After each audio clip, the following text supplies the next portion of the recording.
How to recover deleted apps on Android. Hi everyone, welcome to the channel. This is Rose, and without further delay, let's dive right into the video. To recover deleted apps on your Android device, you can easily use Google Play Store.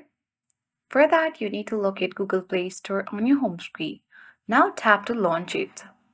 Make sure to log into your account. Head towards Profile at top right corner.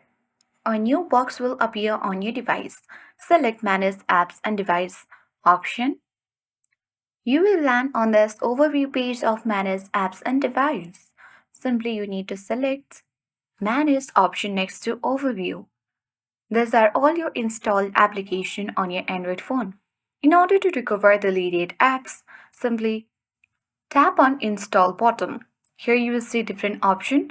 Select Not Install option. And here you will see all your uninstalled application. You simply need to check the boxes next to the apps you want to restore and then tap on the download button at top right corner to reinstall the selected apps.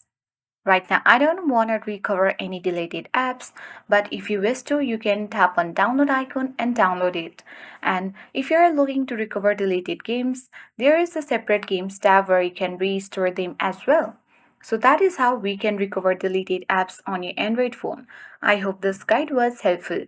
If it was, then do like, share, comment, and don't forget to subscribe. Thank you for watching and see you in the next video. Hi.